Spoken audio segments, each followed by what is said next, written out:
Assalamualaikum warahmatullahi wabarakatuh. Iblis dikhianati cucunya sendiri. Kembali menyembah Allah Subhanahu wa Ta'ala dan Rasul.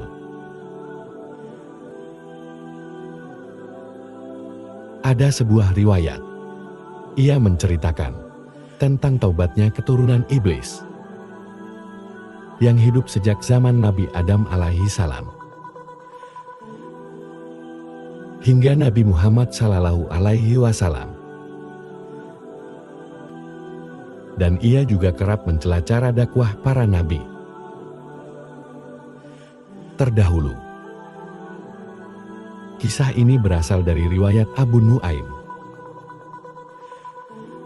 dan Al-Baihah.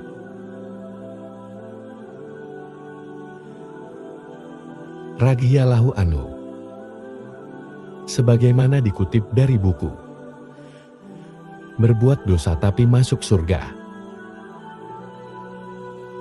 karya Muhammad Akrom.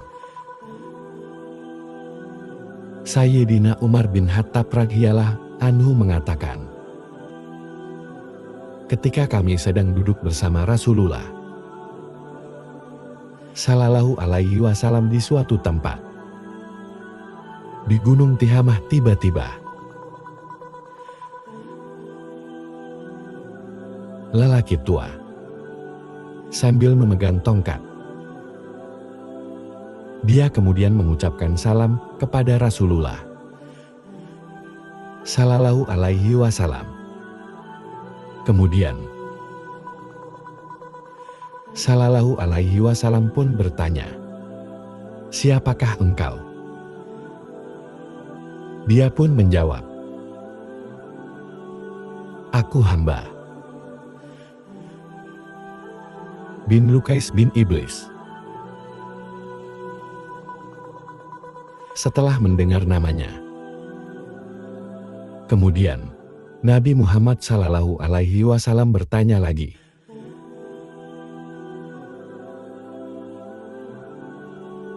"Hanya 2 keturunan. Berapa lama waktu yang kau lalui antara 2 jarak itu?" Hamam pun menjawab,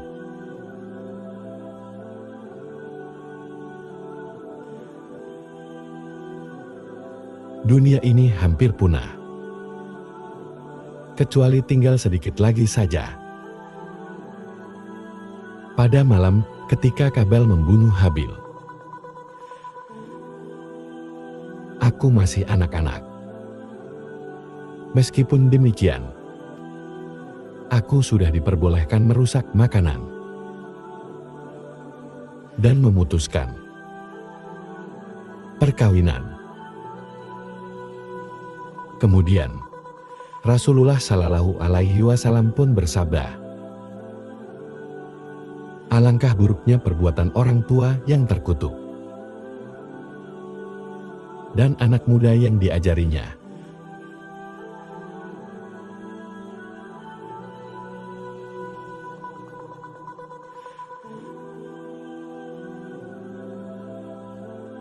Engkau sebutkan hati,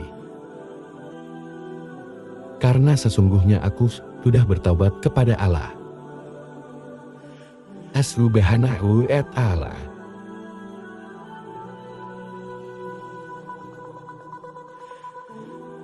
Rasulullah, aku pernah bersama dengan Nabi Nuh alaihi salam malam dan bersama beberapa orang yang beriman dari kaum.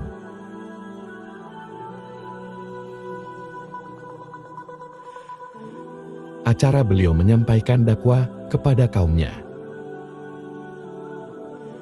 sehingga dia pun menangis. Dan aku juga turut menangis. Aku juga termasuk orang yang menyesal atas perbuatan itu. Dan aku berlindung kepada Allah Subhanahu wa Ta'ala agar tidak termasuk orang-orang yang jahil.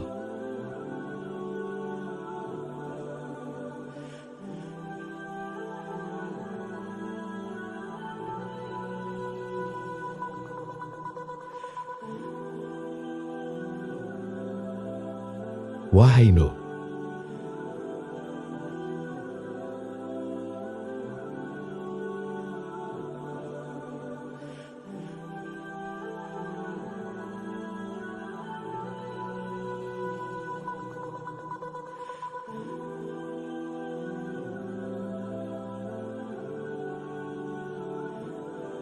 kasih dapat diterima.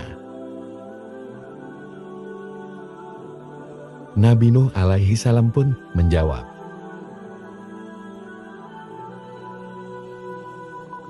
berhasratlah terhadap kebaikan, dan lakukanlah kebaikan sebelum muncul penyesalan dan kerugian. Aku telah membaca apa yang diturunkan Allah Subhanahu wa Ta'ala kepadaku, dan tidak ada seorang hamba pun yang bertaubat kepada Allah Subhanahu wa Ta'ala, melainkan Allah Subhanahu wa Ta'ala akan menerima taubatnya. Oleh karena itu, ambil air wudhu dan bersujudlah 2 kali. Hamam pun langsung melaksanakan apa yang telah diperintahkan kepadanya. Ketika ia bersujud,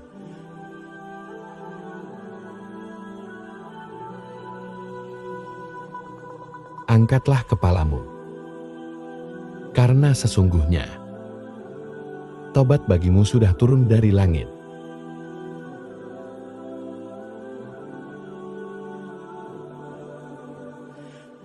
Dalam keadaan sujud kepada Allah Subhanahu wa Ta'ala, Hamam juga menceritakan bahwa ia pernah bersama dengan Nabi Hudi alaihi salam dan bersama mereka yang beriman kepadanya. Ia juga mengatakan sering bertemu Nabi Yakut dan Nabi Yusuf alaihi salam di tempat orang-orang awam yang buta huruf. Selain itu ia bertemu dengan Nabi Ilyas alaihi salam di lembah. Ia juga bertemu dengan Nabi Musa alaihi salam. Alaihi salam mengajarkan Taurat kepadanya. Ketika bertemu dengan Nabi Musa, Nabi Musa berpesan kepada Hamam, jika engkau sempat bertemu Nabi Ilyas alaihi salam, salamku kepadanya. Kemudian ketika ia bertemu Nabi Ilyas alaihi salam, ia pun menyampaikan salam Nabi Musa alaihi salam. Kemudian Nabi Ilyas alaihi salam pun berpesan kepada Hamam, jika engkau bertemu dengan Nabi Muhammad sallallahu alaihi wasallam, sampaikanlah salamku kepadanya. Setelah mendengar perkataan Hamam yang bertemu dengan para nabi terdahulu dan pesan ucapan salam dari Nabi Ilyas alaihi salam yang disampaikan Hamam, Rasulullah sallallahu alaihi wasallam kemudian memandang ke arah yang jauh. Kemudian Rasulullah pun menangis dan berkata, salam atas Nabi Ilyas alaihi salam selagi dunia masih ada, dan salam atasmu wahai Hamam, di atas amanah yang telah engkau sampaikan kepadaku. Kemudian hamba pun berkata, wahai Rasulullah, lakukanlah sebagaimana yang pernah dilakukan oleh Nabi Musa alaihi salam kepadaku. Yakni beliau mengajarkan aku kitab Taurat Kemudian Rasulullah Shallallahu Alaihi Wasallam pun membacakan kepadanya surah Al-Waqiah, Al-Mursalat An-Naba, At-Takwir Al-Ikhlas, Al-Falaq dan surat An-Nas.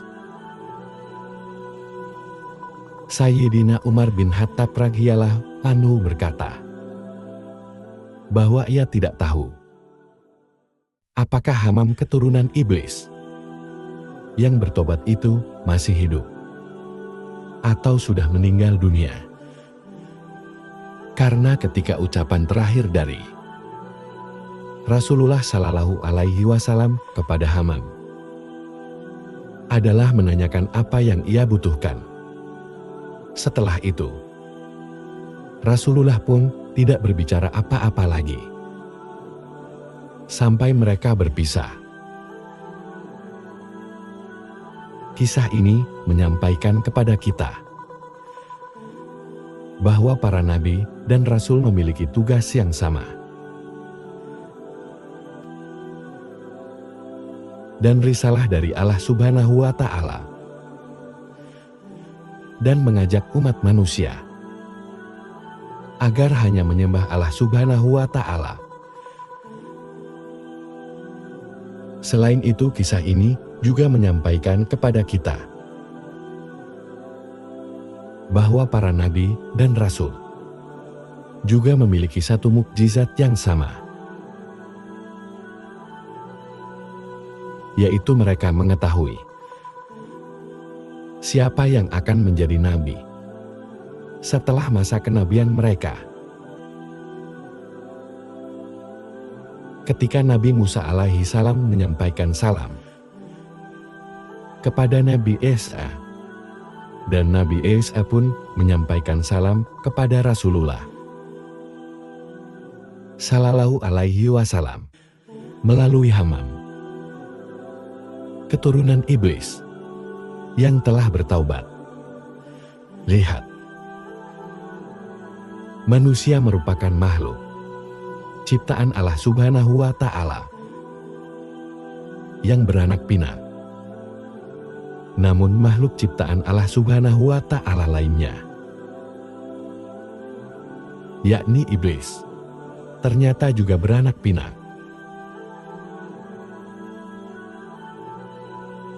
Setelah menggambarkan iblis memiliki keturunan, seperti halnya dengan manusia, Allah Subhanahu wa Ta'ala berfirman, "Dan ingatlah ketika kami berfirman kepada para malaikat, sujudlah kamu kepada Adam. Maka mereka pun sujud, kecuali iblis. Dia adalah dari golongan mendurhakai perintah Tuhannya. Pantaskah kamu menjadikan dia dan keturunannya sebagai pemimpin selain aku, padahal mereka adalah musuhmu?" Quran Surat Al-Kahfi ayat 50.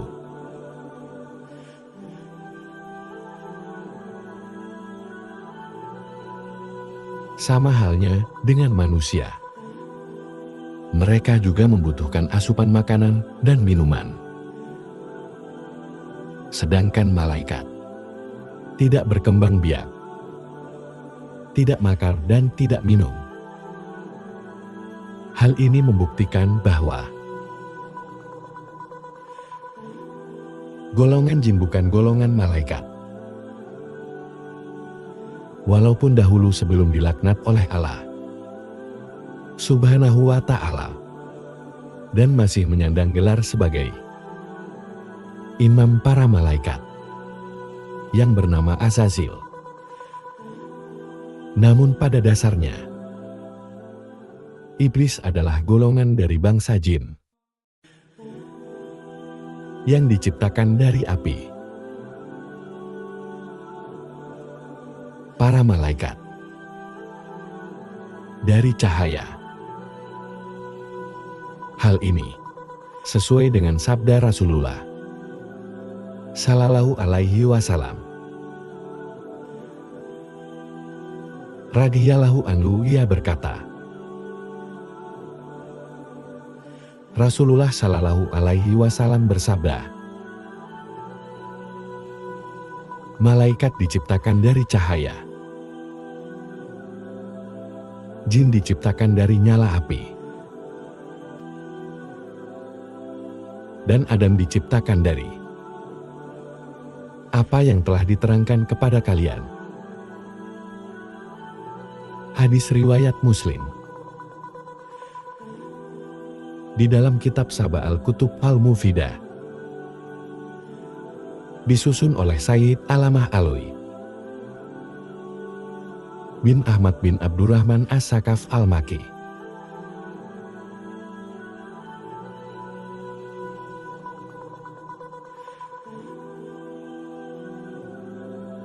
Menikah dan melahirkan.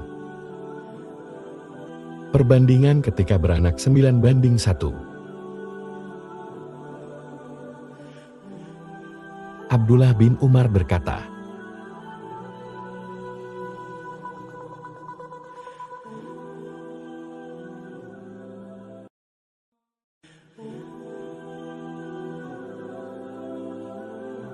"9 bagian adalah jin, dan 1 bagian adalah manusia.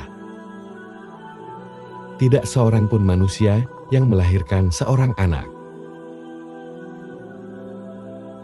kecuali jin melahirkan 9 anak."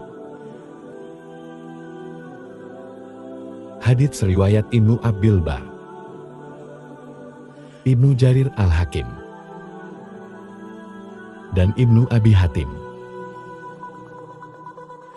Jika melihat perbandingannya, tentu jumlah jin lebih banyak daripada manusia. Dan dalam penjelasan lain, juga dijelaskan, berkembang biak dengan cara berbeda. Walaupun keduanya termasuk dalam golongan bangsa yang diciptakan dari api. Iblis menghasilkan keturunannya dengan cara bertelur. Hal ini sesuai dengan perkataan Ibnu Abbas radhiyallahu anhu ketika iblis diturunkan ke bumi. Dia menikah dengan dirinya sendiri dan membuahkan telur yang terpisah. Di setiap sudut bumi diberikan 1 telur. Jadi semua setan yang ada di bumi ini, telur tersebut. Penjelasan terperinci mengenai cara iblis bertelur terdapat dalam kitab Al-Jami. Lihatkan tafsir Imam Al-Qurtubi yang mengatakan,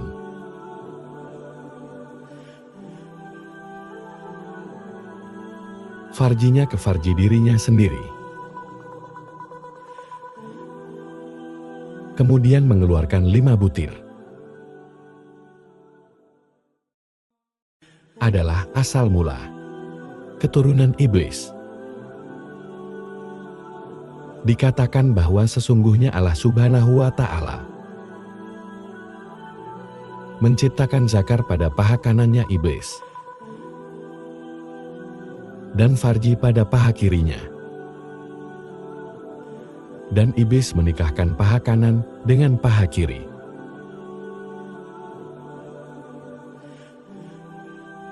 Keluarlah setiap 10 telur. Dan dari setiap telur, keluarlah 70 setan laki-laki dan setan perempuan. Lalu di manakah iblis dan keturunannya berada?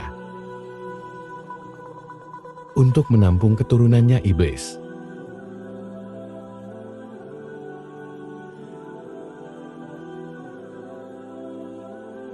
Iblis memilih lautan karena wilayah lautan yang luas. Pembuktian lautan sebagai istana iblis terdapat dalam kitab Al-Bidayah wa Nihayah, karya Ibnu Katsir. Beliau menjelaskan bahwa iblis memiliki banyak tentara dan memilih lautan sebagai istananya.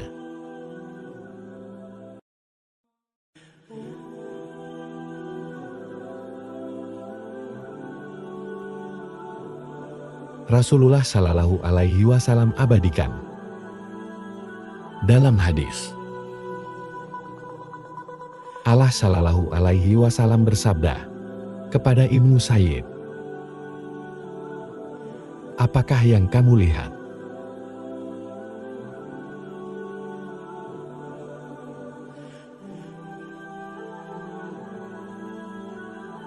Oleh beberapa ular.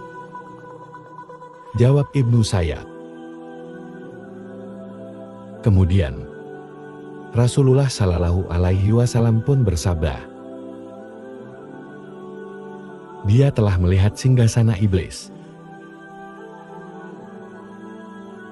Hadits riwayat Ahmad. Itulah sobat, sepenggal kisah tentang tobatnya salah satu keturunan iblis dan juga cara iblis untuk memiliki keturunan.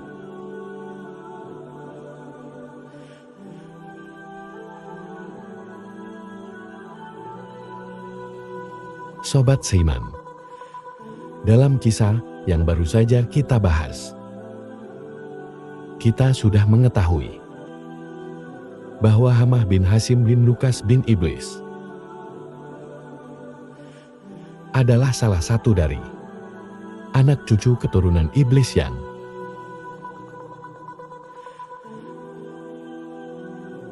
diterima oleh Allah Subhanahu wa Ta'ala melalui perantara Nabi Nuh alaihi salam, sehingga Hamah bin Iblis pun menjadi hamba Allah yang taat.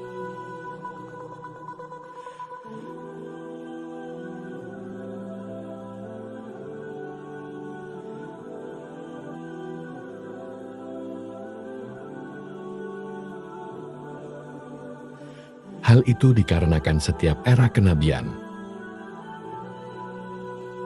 ia selalu menemui para nabi terdahulu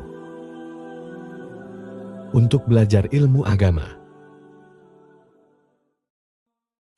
Bahkan Hamah bin Iblis pun belajar kitab Taurat langsung dari Nabi Musa alaihi salam dan belajar tentang Al-Quran langsung dari Nabi Muhammad Sallallahu Alaihi Wasallam. Pada kisah sebelumnya,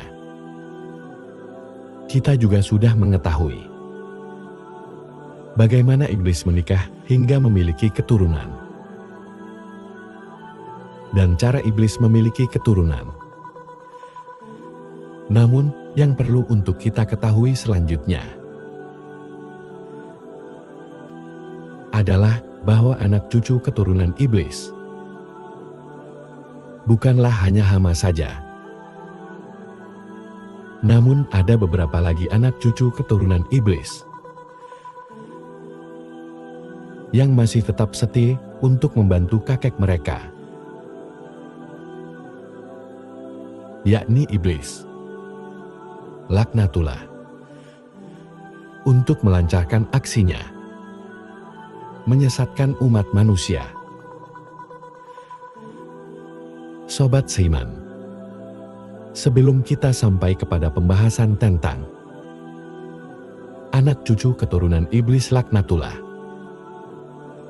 ada baiknya jika kita kembali dulu ke belakang untuk mengingat kembali kisah iblis, sehingga menjadi lengkaplah duduk perkara kisah tentang iblis laknatullah dalam kitab Al-Fatih Al-Ghaib. Syekh Al-Fakir Al-Razi dikatakan, jauh sebelum diciptakannya Nabi Adam alaihi salam, iblis adalah pribadi yang tekun beribadah. Bahkan ibadah. Woi para malaikat. Itulah mengapa para ulama sering mengingatkan agar jangan puas dan sombong dengan amal ibadah, zikir, dan ilmu yang kita miliki. Karena sesungguhnya dahulu iblis lebih tekun ibadahnya, lebih banyak amalannya, dan lebih tinggi ilmunya dibandingkan umat manusia. Bukan hanya dalam bidang ilmu agama dan amal saleh saja yang dikuasai oleh iblis. Bahkan segala cabang ilmu termasuk ilmu dunia pun iblis kuasai.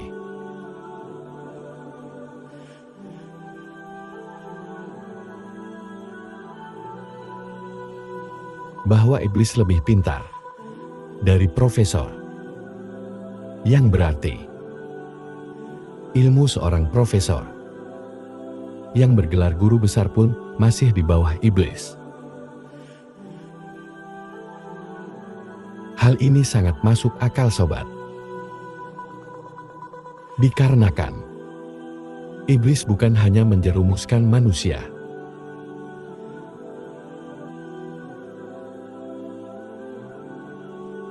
tetapi juga melalui segala sisi, termasuk keilmuan duniawi dan kesombongan yang membuat iblis menjadi makhluk Allah yang terkutuk.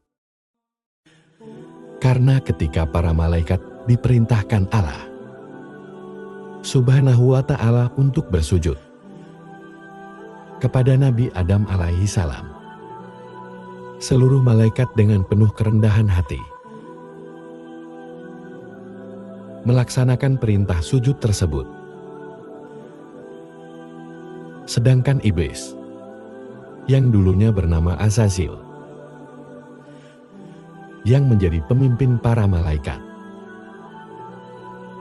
ketika itu malah menolak untuk sujud kepada Nabi Adam alaihi salam. Seperti yang kita ketahui sebelumnya, pembangkangan Azazil, yang sekarang bergelar iblis, laknatullah, dikarenakan iblis merasa lebih mulia dari Nabi Adam alaihi salam, karena ia diciptakan dari api, sedangkan Nabi Adam alaihi salam hanya dari tanah. Karena arogansi dan pembangkangannya itulah iblis diusir dari surga. Ia mendapat laknat dari Allah Subhanahu wa Ta'ala selama-lamanya hingga hari kiamat. Dan inilah kisah awal Azazil.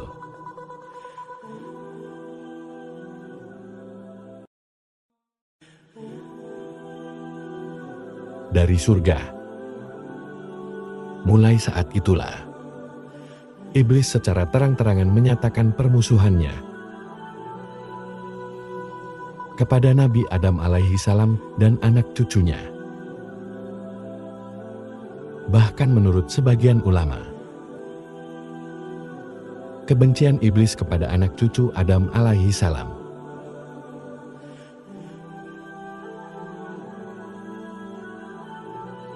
kebencian kepada Nabi Adam alaihi salam,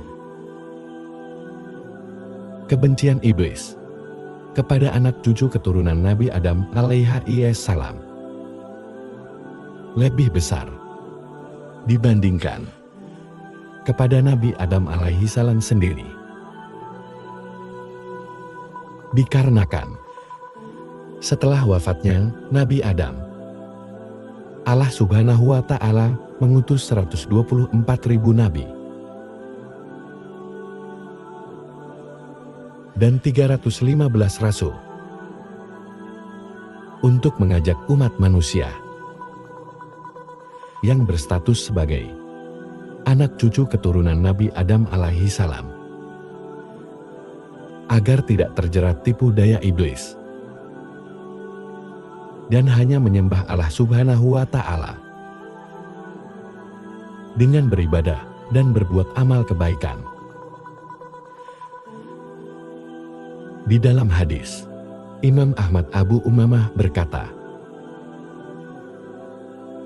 "Aku bertanya, ya Rasulullah, ada berapakah jumlah nabi?"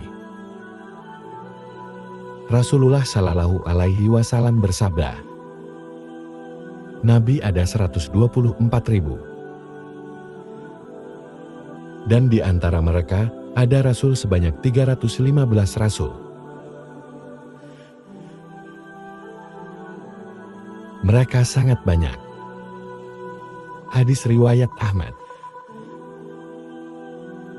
Setelah masa kenabian telah selesai, perjuangan para nabi untuk mengajak umat manusia, cucu-cucu keturunan Nabi Adam alaihi salam, untuk menyembah dan taat kepada Allah Subhanahu wa Ta'ala, ternyata belum berhenti. Masih ada para ulama, para wali Allah, dan para ustadz dan dai untuk melanjutkan dakwah para nabi. Hal ini membuat iblis semakin geram. Dan yang paling parah lagi adalah ketika anak cucu keturunan Nabi Adam alaihi salam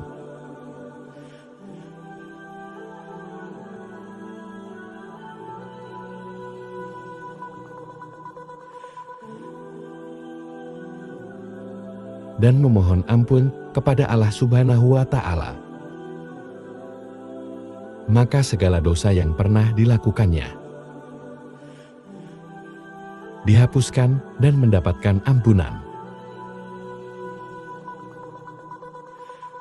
Subhanahu wa Ta'ala, sehingga sia-sialah usahanya selama ini menjerumuskan keturunan Nabi Adam alaihi salam ke dalam dosa dan maksiat. Inilah alasan mengapa iblis lebih benci kepada anak cucu Adam daripada kepada Nabi Adam alaihi salam sendiri. Hamah bin Iblis adalah salah satu keturunan iblis yang berkhianat kepada kakeknya dan memutuskan untuk kembali menjadi hamba Allah yang taat setelah mendapatkan ilmu dan nasihat dari para nabi terdahulu hingga Nabi Muhammad Sallallahu Alaihi Wasallam. Namun seorang pakar tafsir terkemuka, Imam Mujahid, sebagaimana dikutip Syekh Abdul Raif Al-Munawi, menyebutkan bahwa iblis memiliki keturunan dan prajurit yang terstruktur, dan mereka bekerja sesuai dengan tugas yang diberikan kepada mereka. Inilah anak cucu keturunan iblis yang setia kepada kakek mereka, bukan seperti Hamzah bin Iblis yang berkhianat. Keturunan iblis yang setia itu adalah: pertama, Al-Sabru bin Iblis. Ia memiliki tugas yang berurusan dengan segala bentuk cobaan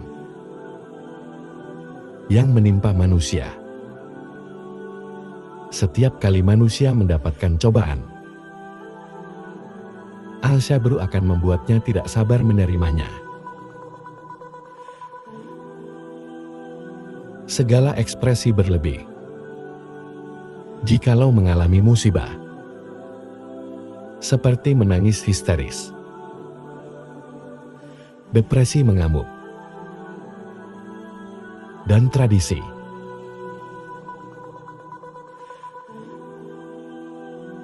Pengaruh Al-Sabru bin Iblis. Kedua, Al-Awar bin Iblis. Ia bertugas di bidang tindak asusila. Cucu iblis inilah yang mengajak manusia untuk melakukan hubungan seks bebas dengan lawan jenis. Al-Akwar mampu memberikan hasrat yang tinggi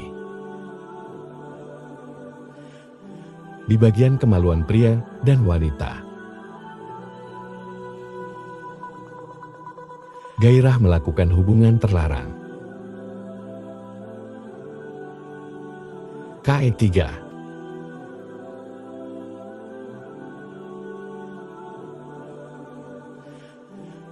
inilah mungkin cuci iblis yang paling berhasil di bidangnya. Cuci iblis yang satu ini bekerja di bagian pemberitaan. Ia berperan meracuni sebuah berita dengan penuh kedustaan. Maraknya penyebaran isu yang tidak jelas dasar kebenarannya merupakan adil besar dari cucu iblis yang satu ini. Keempat, Al-Dasim bin Iblis. Ia berperan menghancurkan keharum manisan rumah tangga pasangan suami istri. Pengaruhnya akan semakin cepat menjalar jika suami hendak memasuki rumah tanpa mengucapkan bismillah dan salam terhadap keluarga yang ada di rumah, atau tidak dalam kondisi berzikir. Kelima, As-Salanbur bin Iblis. Ia selalu standby di pasar-pasar. Cucu iblis satu ini yang membuat para pebisnis di pasar rentan melakukan tindakan penipuan dan kecurangan dalam transaksi. Janji-janji palsu pedagang terhadap konsumen merupakan tipu daya dari iblis ini. Keenam, Al-Walhan bin Iblis. Keturunan iblis ini bertugas mengganggu urusan bersuci manusia. Setiap manusia dibuatnya selalu ragu-ragu dan was saat berwudu atau beraktivitas toharoh lainnya. Al-Walhan juga mempengaruhi manusia untuk menggunakan air secara berlebihan. Ketujuh, Al-Kanzab bin Iblis. Keturunan iblis yang satu ini secara khusus mengganggu ibadah salatnya manusia. Anak cucu Nabi Adam alaihi salam dibuatnya malas salat, melanggar etika salat, melakukan hal-hal yang membatalkan salat, hingga tidak khusyuk saat salat. Iblis beserta tugas mereka ini tertulis dalam kitab Faid Al-Qadir, karya Syekh Abdullah of Al-Manawi.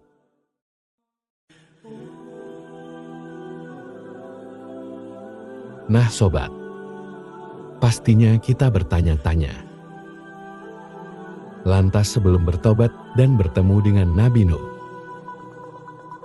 alaihi salam dan para nabi lainnya, apakah tugas dari Hamah bin Iblis?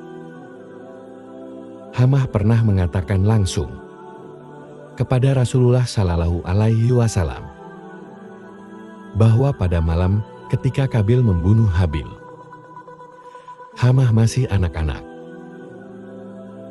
Meskipun demikian, dia sudah diperbolehkan merusak hubungan perkawinan. Inilah dulunya tugas dari Hamah bin Iblis yang diberikan oleh kakeknya, yakni Iblis laknatullah. Wallahu alam.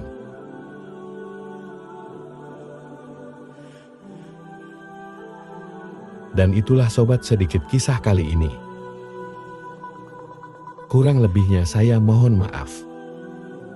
Dan sampai jumpa lagi di cerita berikutnya ya sobat. Sekian dari Rizky. Wassalamualaikum warahmatullahi wabarakatuh.